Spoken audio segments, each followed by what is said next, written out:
چندین ماه پیش فیلمی در شبکه‌های اجتماعی پخش شد که باعث شد تمام مردم کشور صربستان نتونن شبا راحت بخوابن. پلیس این کشور شکایت‌های عجیب و مشابهی از مردم دریافت میکنه، یعنی چندین شکایت که همه مثل همن. که حالا داستان اون شکایات چی بود؟ بعضی از مردم ادعا داشتن زمانی که در خیابون در حال قدم زدن بودن، ناگهان یه زنی رو میبینن که در یه جای به شدت خلوت و دور از هر گونه انسانی در حال رقصیدنه، اونم یه رقصیدن شدیداً عجیب که خب درسته تا اینجا وجه دارکی نداشت. اما وقتی مردم تصمیم گرفتن نزدیک این زن بشن، اتفاقی میافتاد که در طول ویدیو خواهیم فهمید. سلام برابچ، چه خبر؟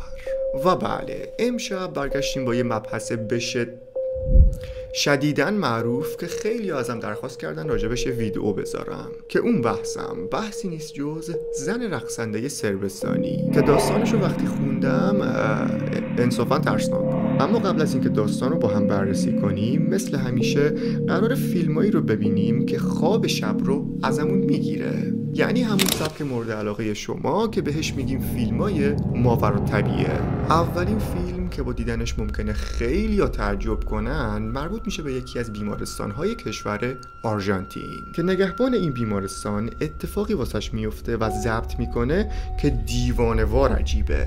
این نگهبان ادعا میکنه یکی از شبها یه پیرزن که سنشم خیلی بالا بود وارد بیمارستان میشه و میاد پیش نگهبان و از نگهبان راجع به یه اتاق سوال میپرسه و با راهنمایی گرفتن از نگهبان سوار آسانسور میشه و میره به همون اتاقی که میخواد بره. و اینم همه اطلاع دارن که داخل بیمارستان سر تا سر دوربین مداربسته نصبه و دوربین قطعا باید مکالمه بین این نگهبان و پیرزن رو ضبط کرده باشه که باید بگم بله ضبط کرده، ولی چی ضبط کرده؟ وای.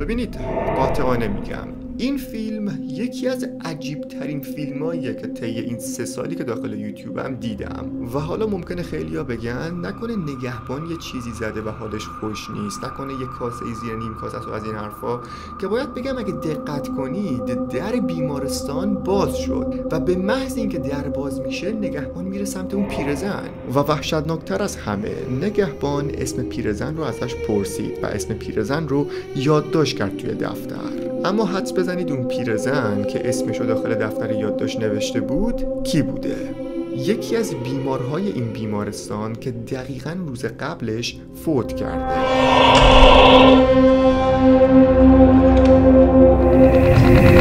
حالا راستش خدا میدونه که آیا این داستان واقعیه، الکیه، سرهم کردنش، سرهم نکردنش، اینو واقعا کسی نمیدونه. اما بیاین فکر کنیم به احتمال 1% این ویدیو واقعی باشه و فیک نباشه. گرخیدم. و حالا فیلم دوم، چه فیلمایی پیدا کردم به به، که بازم این فیلم مربوط میشه به یه نگهبان که تصاویر دوربین‌های مداربسته رو هر از گاهی بررسی میکرده. اینکه این نگهبان کجا کار میکنه و واسه کی کار میکنه رو اطلاعات دقیق در دسترس نداریم متاسفانه، اما ظاهراً یه جایی کار میکنه که یکم از شهر دوره و یه جای سرسبز ماننده. خلاصه این نگهبان تصمیم به بررسی فیلم‌های دوربین میکنه که بعد یکم گشتن ناگهان با یه تصویری مواجه میشه که تمام کارکنان اون منطقه از ترس میخکوب میشن.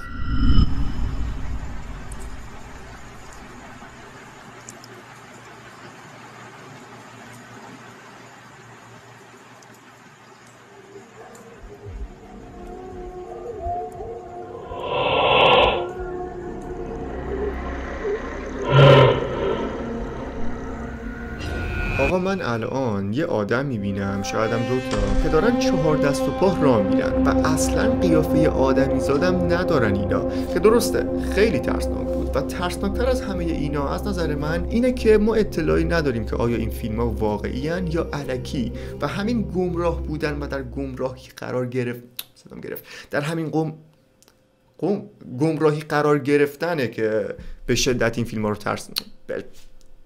شدیدن این فیلم ها رو ترسناک میکنه. و حالا فیلم سوم مربوط میشه به یه شخصی که به گفته خودش خیلی وقت درگیر اتفاقات ماورایی توی خونشه. اتفاقاتی مثل باز و بسته شدن درها، باز و بسته شدن شیرهای آب و هر چیزی که فکرشو بکنید. که قسمت بعدش اینجاست که این اتفاقات شب به شب بدتر میشدن تا جایی که صاحب خونه تصمیم میگیره یه چنل داخل یوتیوب بزنه و تمام اتفاقاتی که واسش میفته رو اونجا آپلود کنه و از مردم کمک و راهنمایی بخواد. و الان قراره چند تا از ترسناکترین فیلمایی که این شخص داخل یوتیوبش آپلود کرده رو با هم ببینیم که اولیش به گفته خودش مربوط میشه به شکستن ناگهانی و بیدلیل آینه خونش که هم خودشو ترسوند هم مخاطبشو. اما روز بعدش این مرد زمانی که داشت از محل کارش به خونه برمیگشت دید که سایه یک پسر بچه دقیقاً جای پنجره خونه است و به شکل ترسناکی وایستاده. وارد خونه میشه، موبایلو برمیداره و فیلمی رو ضبط میکنه که الان قراره با هم ببینیم.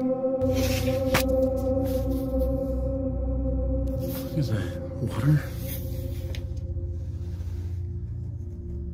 God, this thing is... It's not... Well, I guess it is a window, too. God dang, that thing's filthy.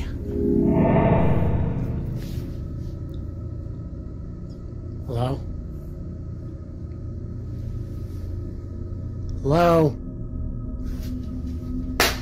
Oh, Jesus.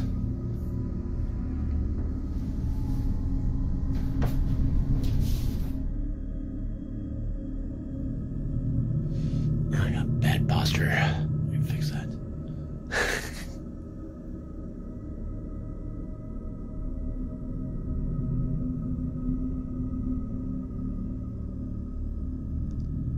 Am I hearing things?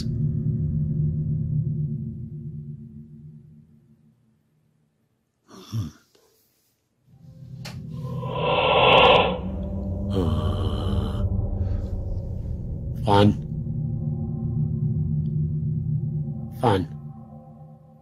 David. It's not funny, guys.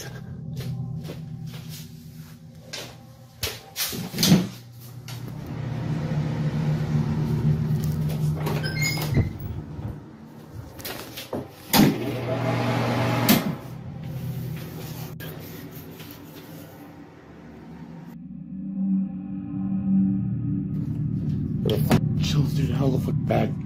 Oh, dude. و اما فیلم چهارم که از نظر من احتمال واقعی بودن این فیلم 80%. حالا چرا؟ چون این فیلم در حین مأموریت پلیس ضبط شده. حالا داستان این فیلم چیه؟ ببینید یه زن خونه داشته و خونه‌شو حالا طبق هر روشی که داشته به افراد مختلف اجاره میداده. یه شب که صاحب خونه از کنار خونش رد میشه میفهمه که چراغ یکی از اتاقا روشنه و ظاهرا یکی داخل خونه است، در صورتی که اون موقع خونه رو به کسی اجاره نداده بود. صاحب خونه تنها دلیل منطقی که به ذهنش میخوره اینه که داخل خونه به احتمال 100% دزد اومده. موبایل رو بر میداره، زنگ میزنه به پلیس و ادعا میکنه یکی داخل خونشه و از پلیس درخواست کمک میکنه.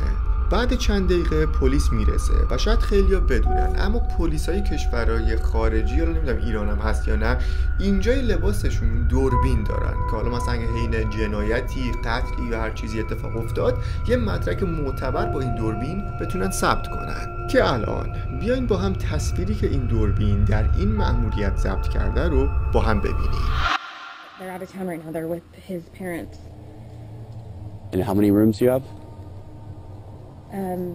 2 upstairs and 1 downstairs. All right, we're gonna have to go and search the house. Is it okay if we go in? Yeah, of course. You don't have any like pets or dogs or anything? No. Just stay here, man.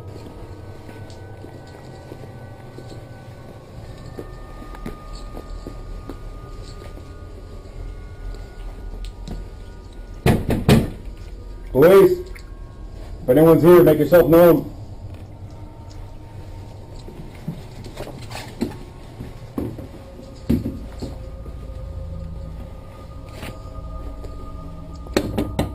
Police.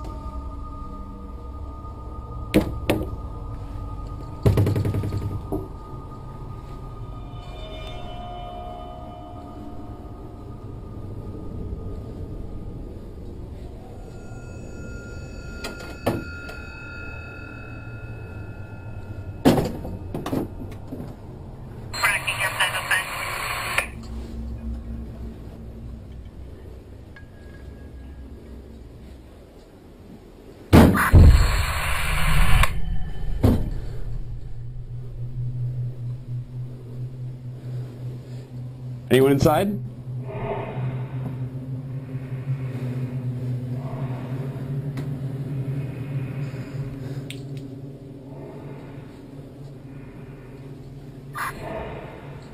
gonna check downstairs, you get upstairs.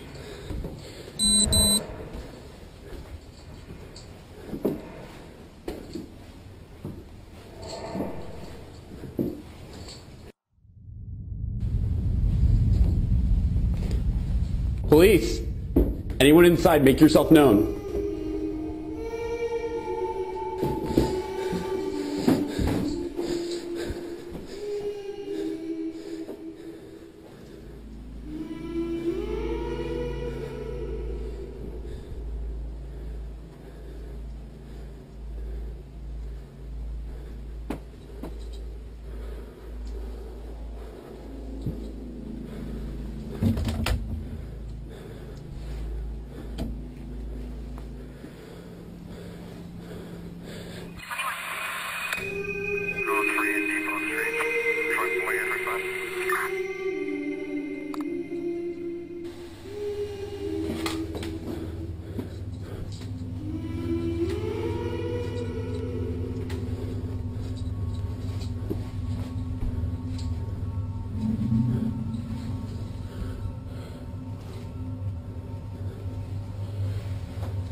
Downstairs clear.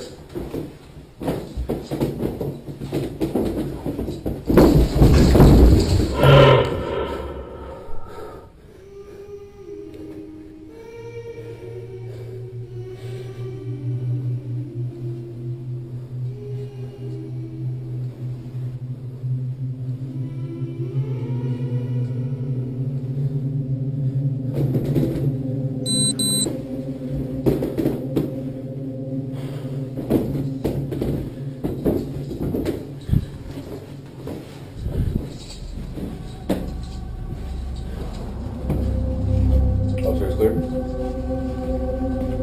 Yeah, we're good. ناگهان باز شدن در، صدا اومدن از پشت سر پلیس و خالی بودن خانه از هر انسانی واقعا ویدیو رو عجیب نمیکنه؟ و حالا رسیدیم سراغ زن رقصنده صربستانی. درباره این زن اطلاعات زیادی منتشر نشده و هیچ پس زمینه و مقدمه خاصی نمیشه واسش تعریف کرد. اما داستانی که زیاد توی اینترنت میچرخه اینه که در سال 2019 یه شخص با موبایلش فیلم یه زنی رو ضبط میکنه که در کوچه های تاریک رقص شدیداً عجیبی انجام میده.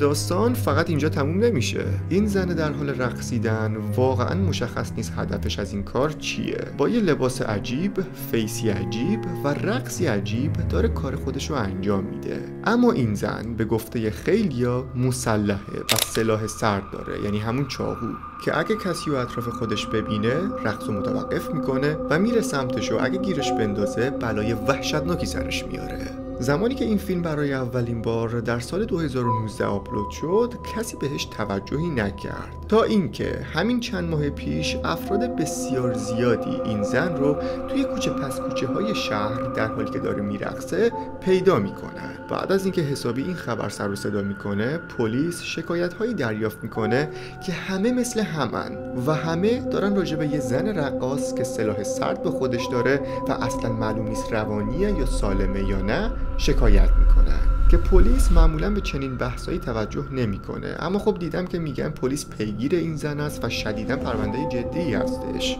که خب ممکنم هست ولی ترسناکه.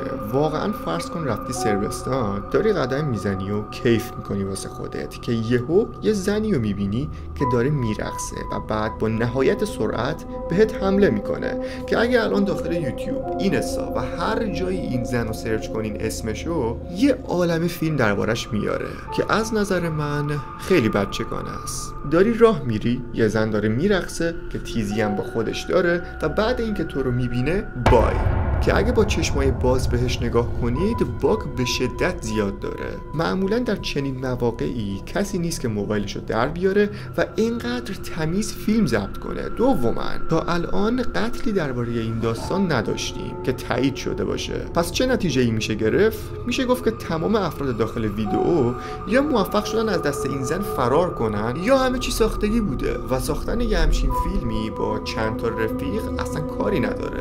و بعدش هم شهر پر از دوربینای مداربسته است. اگه قرار باشه کسی با این پوشش تابلو کسی رو زخمی کنه، پلیس توی یه چشم به هم زدن طرفو دستگیر میکنه و پیدا میکنه. حالا اگه بخوایم قسمت دارک داستان رو نگاه کنیم، ممکنه این زن رقصنده یه شخصی باشه که مشکلات روانی داره و قصد کشتن کسی رو نداره، فقط لذت میبره که این شکلی بقیه رو اذیت کنه. یا ممکنه یه گروه مردم آزار باشن که برنامه ریختن و دارن مردم رو اذیت میکنن، که هر نظریه‌ای راجع به این زن رقصنده میشه ارائه داد. اما خب قضاوت با شما، کاراگاه این پرونده بازم شما هستید. اگه قضاوتی، اگه نظریه‌ای، اگه فرضیه‌ای یا هر چیزی دارین حتما توی کامنت بنویسید. و بیشتر از این مطلب راجع به زن رقصنده نیست توی اینترنت و بیشتر حالت افسانه مانند داره که یهو یکی عملیش کرده و کل مردم صربستان رو ترسونده. و اما فیلم آخر، یه شخص یه خونه داشته که دقیقاً مقابل خونش یه مغازه بوده با کلی مانکن که ناگهان فیلمی رو ضبط میکنه که بیاین با هم ببینیم. Te lo juro que esa muñeca me estaba mirando hacia acá, mira. ¿Ves que parece como si nos estuviera mirando? Amor, amor, parpadeó. Amor, te lo juro que parpadeó.